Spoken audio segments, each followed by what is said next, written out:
Bonjour et bienvenue sur School. Dans cette vidéo, nous allons voir la fonction union qui va nous permettre de faire l'union en géométrie.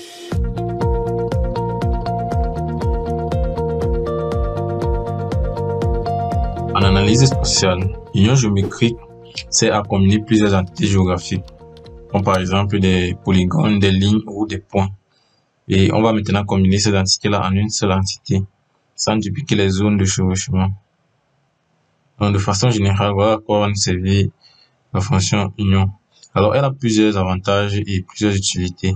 Nous allons notamment l'utiliser pour créer des zones tampons autour de nos entités.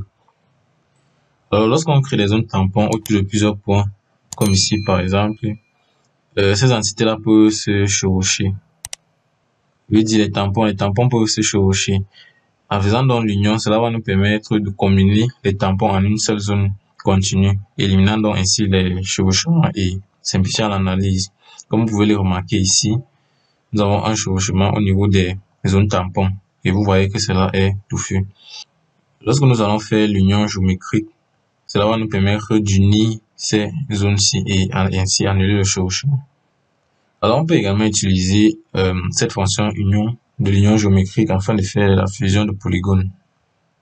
Donc si nous prenons le cas par exemple de notre shapefile où nous avons des limites de quartiers, nous avons plusieurs quartiers et que nous souhaitons étudier 5 quartiers en même temps, nous pouvons faire de l'union géométrique afin de fusionner ces 5 quartiers et enfin avoir une entité propre et commencer notre analyse. Donc nous allons créer des zones d'étude et lors de la définition d'une zone d'étude couvrant plusieurs régions administratives ou naturelles, l'union va nous permettre de créer une seule zone cohérente pour une analyse et une gestion unifiée. Donc naturellement, nous allons travailler uniquement avec des données ayant une signature géométrique, une géométrie de type point et polygone. Et donc nous partons sur la base des données que nous avons créées précédemment. Si vos données ne sont pas encore chargées, vous devriez au préalable les charger en entrée. Vous allez charger les librairies et vous allez mettre les différentes données que vous voulez utiliser. Ici, nous allons utiliser un fichier shapefile contenant les polygones représentant les quartiers de nos arrondissements et nous allons également utiliser des points. Et nous avons déjà créé des zones tampons autour de ces points. Nous allons nous servir de ces zones tampons créées précédemment afin de faire l'union géométrique. Donc, bien évidemment, vous pouvez le faire avec un autre type de données, que ce soit des lignes, des points ou des polygones également. Donc, nous allons donc commencer à faire l'union. Nous allons créer une variable, on va appeler union.buffer. Et la fonction que nous allons utiliser, c'est stunion. Et donc, pour faire l'union, nous devons au préalable créer des zones tampons, comme je vous l'ai dit. Et dans la précédente vidéo, nous avons créé HouseBuffer, qui nous a permis d'avoir nos zones tampons. Donc, nous allons mettre en entrée HouseBuffer.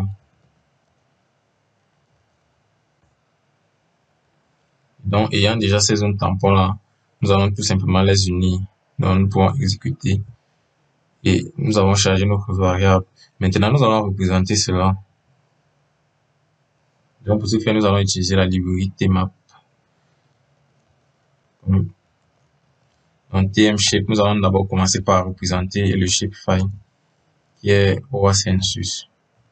Et nous allons lui mettre des bordures en utilisant tmBorder. Alors, nous allons utiliser des bordures aléatoires. Nous n'allons pas spécifier la couleur. Alors, la couleur prédéfinie ici, c'est le noir. Donc, nous allons laisser ça tel quel. Une fois que nous avons représenté notre shapefile, nous allons maintenant représenter l'union, la variable union.buffer que nous venons de créer. Donc, nous allons revenir ici. Nous allons utiliser tmShape à nouveau. Et en entrée, maintenant, nous allons mettre la variable union.buffer. Étant donné que l'objectif est de fusionner ces cercles-ci, ces zones tampons, nous allons définir la couleur que va prendre ces zones. Pour ce faire, nous allons utiliser tmFill. Et à l'intérieur, nous allons mettre la couleur. Nous allons utiliser ici la couleur bleue. Nous voulons que nos zones tampons aient la couleur bleue. Nous allons également définir l'opacité en utilisant le paramètre alpha. Alors, nous allons mettre l'opacité de 0,5. Comme je vous l'ai dit, lorsqu'on met 0.5, ça veut dire 0,5. Mais vous pouvez également écrire cela en entier. Donc, nous allons continuer. Nous allons maintenant définir la bordure de nos zones tampons. Nous allons également utiliser TM Border. Nous voulons mettre une couleur noire. Donc jusque là, nous pouvons déjà exécuter afin de voir le résultat. Alors comme toujours, vous pouvez remarquer ici que nous utilisons un script qui appartient toujours à la version précédente de Tmap. Donc tant que cela marche, il n'y a pas de problème.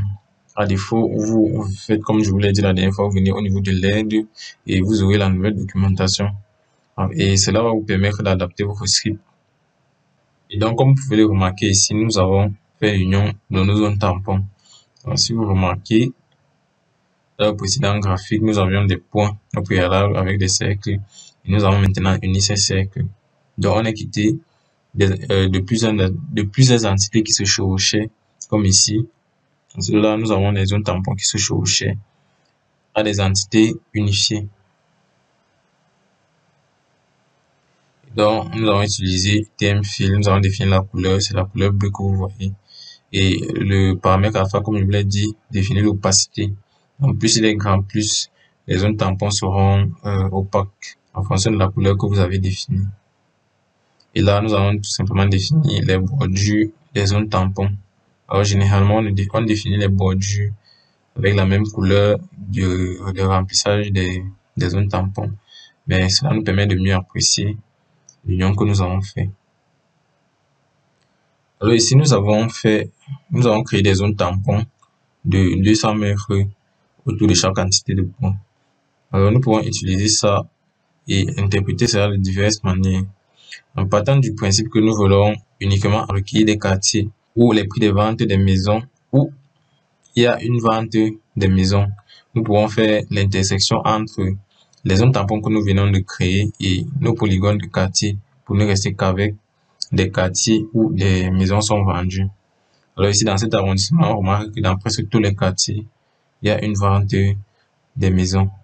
Et donc, nous ne pouvons pas facilement implémenter cela. Mais lorsque vous avez vos rejets de données, par exemple, cela ne sera pas toujours le cas.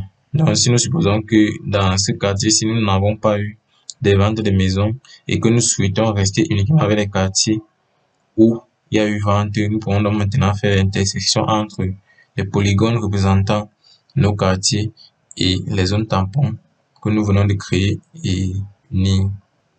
Afin de comprendre comment fonctionne et comment utiliser cette intersection, nous allons dans la prochaine vidéo voir comment utiliser donc la fonction intersection afin de délimiter ces zones tampons. Nous allons cependant voir une dernière chose. Lorsque vous créez un shapefile comme ceci et vous le représentez, vous pouvez à tout moment l'enregistrer. Pour ce faire, vous utilisez la fonction stwrite. Donc vous allez ancrer le shapefile que nous avons créé qui est union buffer. Ensuite, vous allez donner le nom à votre shapefile. Donc vous pouvez l'appeler comme vous voulez. Moi, je vais l'appeler union buffer. Et vous mettez l'extension SHP. Et donc, en fonction du répertoire dans lequel vous vous trouvez, cela sera enregistré. Ici, le dernier répertoire, c'est Camden OA11. Donc, vous pouvez créer un dossier ou si vous voulez vous l'enregistrer n'importe où. Donc, vous allez juste exécuter et le shapefile sera créé.